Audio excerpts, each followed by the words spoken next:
पित्रे ब्रह्मोपदेष्ट्रे मे गुरवे दैवताय च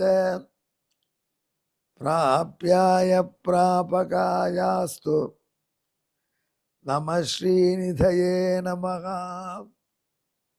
नमो वेंकटेशाय वेंकटतुरैवार्क नमः।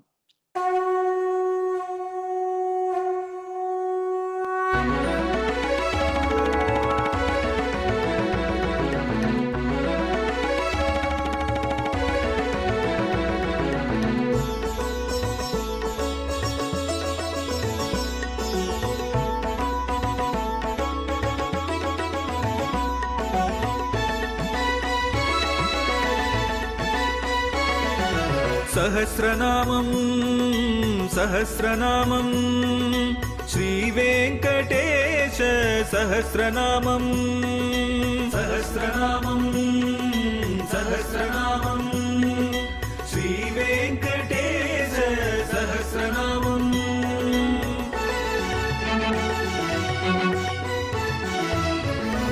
உலகில் கலிவினை தோஷம் அகற்றும் நாமம் சஹஸ்ரநாமம். உயர்வுகளை வாழ்வில் அளிக்கும் நாமம் சஹஸ்ரநாமம்.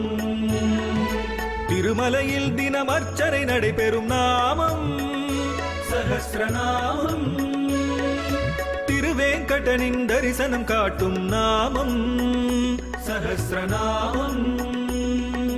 சகஸ்ரநாமம் சகஸ்ரநாமம் श्रीवेंकटेश सहस्रनामं सहस्रनामं सहस्रनामं श्रीवेंकटेश सहस्रनामं। அன்பர்களே, நாம் இப்பொழுது திருவேங்கடமுடியானுடைய திவ்ய சஹஸ்ரநாமத்திலே 644வது திருநாமத்தை அனுபவிப்போம். இது அபார வாக்கு என்பதாகும்.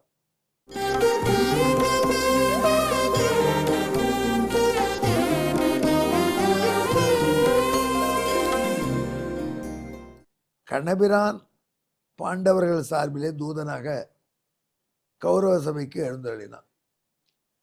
படர்ந்து ஆரணம் முழங்க பஞ்சவர்க்கு தூது நடந்தானே ஏத்தாத நாயன்ன நாவே என்று இளங்கோடிகள் பாடுறார். வேதங்கள் பின்தொடர பஞ்சவர்களுக்கு பாண்டவர்களுக்கு தூதனாக போனான். பாண்டவ தூதனாக பகவான் நடந்து போனான். படர்ந்து ஆரணம் முழங்க பஞ்சவருக்கு தூது நடந்தானே. நடந்து போனதாக பாரதத்தில் இல்லையே. பாரதத்தில் தேர்ல தானே போயிருக்கான். இப்படி இளங்கோடி எப்படி பாடுறாருன்னா அது உண்மையான விஷயம் என்ன என்றால் பெருமாளுக்கு நடந்து போகணும் தான் அர்த்தமா. நடந்து போறதுக்கு தர்மராஜர் விடுவானா? தூது போறதே ஜாஸ்தி எனக்கு, நீ நடந்து வேற போகணுமா என்று ஏகப்பட்ட தேர்களை ஏற்பாடு பண்ணி அனுப்புறான். இந்த தேர்ல ஏறி உட்காண்ட பொழுதே பகவான் நினைச்சான், நம்ம அங்க தூது போற செய்தி உலகத்துக்கு முழுக்க தெரிஞ்சிருக்கோம். போட்டாச்சு, எல்லாருக்கும் செல்போன் அங்கங்க மெசேஜ் வந்துடுத்து, வாட்ஸ்அப்பில் வந்துடுத்து, செல்ல வந்துடுத்து. அதில் பல ரிஷிகள் கண்ணபிரான் அந்த சபையில் எப்படி பேசுவான், அவன் பட்சத்தை தன்னுடைய சைடை எப்படி எடுத்து விளக்குவான் அப்படிங்கிறத கேட்கணுங்கிற ஆவலோடு வந்துட்டா. யார் யார்? சிரஞ்சீவியாக இருக்கிற பரசுராமன் கேரளாவிலிருந்து வந்துட்டார். கஷ்டப்பட்ட சொல்லி ஸ்பெஷல் பர்மிஷன் 5 நாள் I will be staying only in India. நான் திரும்பி கேரளாவுக்குள்ளே வரமாட்டேன், அந்த 5 நாள் அங்கே இருப்பேன், அப்புறம் தான் கேரளாவுக்கு வருவேன்னு வாங்கிட்டு வந்துட்டார். அப்படி ஒருத்தர் மெயின்ல கண்வர் வந்திருக்கார். நாரத பகவான் அவர் இல்லாத இடம் அவர் வந்திருக்கார். இவெல்லாம் வந்த உடனே அவள்லாம் நடந்து வரதை பார்த்து பகவான், ரிஷிகளே நீங்கள் நடந்து வரும்பொழுது நான் தேரில் போகலாமல் டப்புரு குதிச்சு நடக்க ஆரம்பிச்சிட்டான். இப்படி நடந்து வந்தான். அப்படி நடந்து வந்த கண்ணபிரான் கௌரவ சபையில் பேச தொடங்கினான். கௌரவ சதஸில் தன் கட்சியை எடுத்துரைத்தான் கிருஷ்ணன். ஓக மோகஸ்வர கிருஷ்ணா என்னது வர்ணிக்கிறார் வியாசர் மகாகவி. ஓக மேகஸ்வர கிருஷ்ணான். ஓகம்னா வெள்ளத்தினுடைய ஓசை, வெள்ளம் போல தளதளன்னு வருது. மேகசுரா இடி போல மின்ற குரல். அப்படி வெள்ளம் இடியும் போன்ற குரலை உடைய கண்ணபிரான் தன் கையை உயர்த்தி பேசுகிறான் திருதராஷ்டிர சபையில். பாண்டவர்களுக்கு ராஜ்யத்தை கொடுங்கள், அநியாயம் பண்ணாதீர்கள், இது தர்மருக்குரிய ராஜ்யத்தை தர்மத்தை கொடுக்க வேண்டும், அதுதான் முறைன்னு சொல்றான். அப்படி இல்லை என்றால் நீங்கள் இருக்க மாட்டீர்கள். அடிக்கடி நம்ம சொல்றோமே, இப்படி பாகிஸ்தான் விளையாடினா பாகிஸ்தான் என்பது மேப்லேயே இருக்காது, அப்படி உலக மேப்லேயே இருக்காதுன்னு சொல்றாங்க. அது மாதிரி இங்கே இருக்கவே மாட்டீர்கள் என்றெல்லாம் சொல்றோம். இது எல்லாம் துரியோதனன் கேட்டுருக்கான், கடுப்பா இருந்தவனுக்கு. திருநாட்டில் கேட்டுருக்கான், அவனுக்கு நடுக்கமாறுது. பீஷ்மரும் துரோணாச்சாரம் கேட்டுருக்கா, யுதிர பகவான் கேட்டுருக்கார், ரிஷிகள் கேட்கிறார். கண்ணன் பிரசன்டேஷன் பண்ண அழக கேட்கிறார். எனக்கு தெரியாது, சில சமயம் நம்மளுக்கு பாராட்டு எங்கே இருந்து வருது, எப்படி வருதுன்னு இல்லை.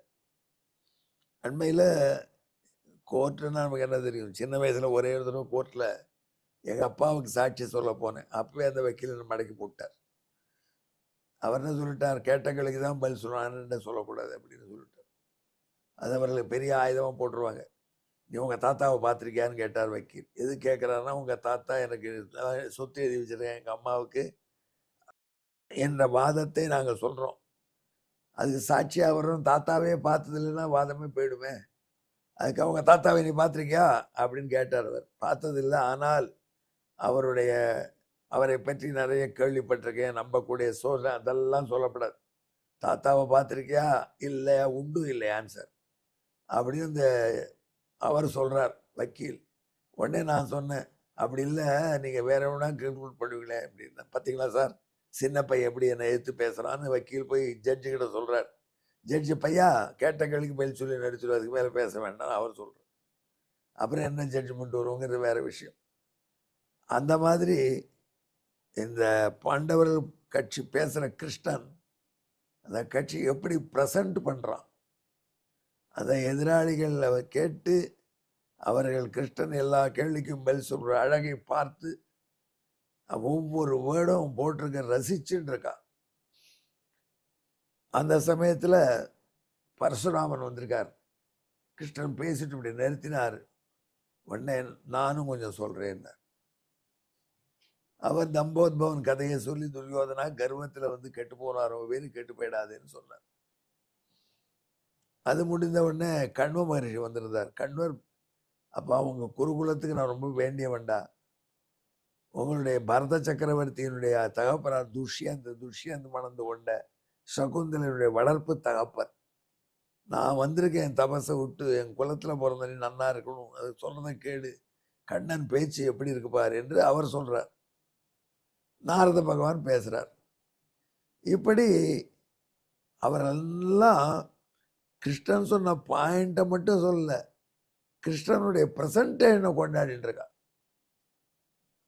அபார வாக்கு. அப்பா, எல்லை இல்லாத பரப்பு, எல்லை இல்லாத ஆழம். பரப்பும் அதிகம், ஆழமும் அதிகம். அப்படிப்பட்ட சொற்களை இட்டு பாண்டவர்களை பற்றி சொல்லி துரியோதனன் திருந்தும்படியாக பாடுபடுகிறானே கிருஷ்ணன் என்று ஒரே முழக்காக அத்தனை ரிஷிகளும் அபார வாக்கு என்று கண்ணனை கொண்டாடினார். அந்த அடிப்படையில் நம்ம கண்ணபிரானுக்கு அபார வாக்கு என்று பெயர். நாரத சபையில் நான் இருந்தேன் வசிஷ்டா. கண்ணன் பேசின வார்த்தைகளுடைய பரப்பு என்ன எல்லாம் கவர் பண்ணி பேசினான். அதில் சில பேர் பேசுறச்சே முக்கியமாக 2 பாயிண்ட்டை விட்டு மீதியை கவர் பண்ணாமல் விட்டுடுவாங்க. இப்போ நான் சொன்னேன் ஜட்ஜி எக்ஸ்பீரியன்ஸ் கோர்ட்லேன்னு, அதுக்கப்புறம் இப்போ அண்மையில் கோர்ட்டுக்கு போக முடியாத ஒரு கோர்ட் இல்லாத கோர்ட்டு. அதாவது ஒரு ரிட்டையர்ட் சுப்ரீம் கோர்ட் ஜட்ஜு முன்னாடி ஒரு காம்ப்ரமைஸ் பண்ணி கொடுக்கறதுக்காக 2 கட்சி சண்டை போடுறது. காஞ்சிபுரத்தில் தென்கலை வடகலை சண்டை. அவர்களை சமாதானம் படுத்தி வைக்கணும், அடிக்கடி சண்டை போடுறாங்களேன்னு ஒரு ரிட்டையர்ட் ஜட்ஜு போட்டிருக்கு சுப்ரீம் கோர்ட். அவருக்கு வேணுங்கிற மத விஷயங்களை சொல்வதற்கு என்னை இன்னொருத்தரும் போட்டு பெரிய பெரிய வக்கீலெல்லாம் உட்காந்துருக்காங்க. கடைசியில் முதல் நாள் அன்னைக்கு முடியல நான் ஒரு 5 நிமிஷம் சொன்னேன். அதை சொன்னதை பெரிய வக்கீல் ஒருத்தர் பாராட்டினார். நாங்கள் கூட இப்படி ஆர்குமெண்ட்டை ப்ரெசென்ட் பண்ண மாட்டோம் சுவாமி, அவ்வளோ அழகாக பண்ணுறீங்க, இதெல்லாம் அந்த ராமாயணம் பாரதெல்லாம் வாசித்ததுனால வந்ததுன்னு. தெரியல, பிரியமாக சொல்லிட்டாங்களோ, பாராட்டாங்க, உண்மையோ பொய்யோ பாராட்டுறார். அதுவும் பெரிய பெரிய வக்கீல்கள், அங்கே சதீஷ் பராசரன் போன்றவர்கள் பாராட்டுறார்கள். சரி, நமக்கு பெருமை நினைத்தாலும் கண்ணபிரானுடைய அருள்னால அமைஞ்சிருக்கலாம் போல இருக்குன்னு வச்சு. அப்படி கண்ணபிரான் அபார வாக்கு, எல்லாத்தையும் கவர் பண்ணி அதை குறைச்ச நாயில் பேசணும். நான் ஒன்று மறந்துட்டேங்க, மறுபடியும் சொல்லட்டுமான்னு அப்புறம் வரக்கூடாது. அப்படி பேசியிருக்கான் கிருஷ்ணன். அது ரிஷிகள் எல்லாம் கொண்டாடி இருக்கா. ஆகையினால்தான் இந்த கண்ணனுக்கு அபார வாக்கு என்று பெயர் ஆயிற்று என்று நாரத பகவான் சொல்றார். இதற்கு பின்னணியான ஸ்லோகம்.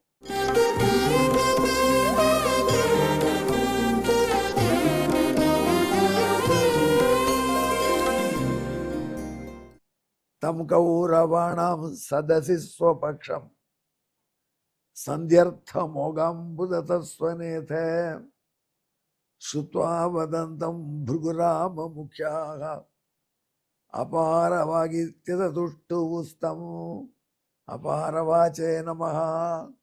இதற்கு தமிழ் பாசுரத்தை கேளுங்கள். குருக்குல மன்னர் சபையில் கண்ணன் பெருவுரை கேட்க மழுபுனி மற்றும் கண்வர் வீணை கலகர் என்றிவர் பலர் பல பேச பறவை போல ஆழமும் கரையும் காணா உரையன் அபார வாக்பெயர் அவனானே. எங்கே என்னுடன் கலந்து ஜெபியுங்கள். அபாரவாச்சே நமகா. நமோ வெங்கடேசாய வேங்கடத்துறைவார்க்கு நம. நன்றி, வணக்கம்.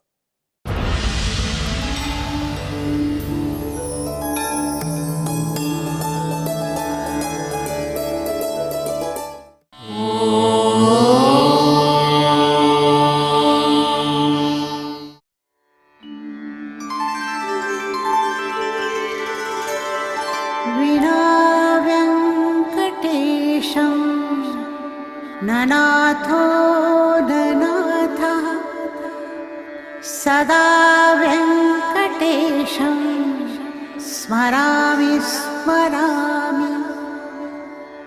हरे वेङ्कटेश प्रसीद प्रसीद. प्रियं वेङ्कटेश प्रयच्छ प्रयच्छ.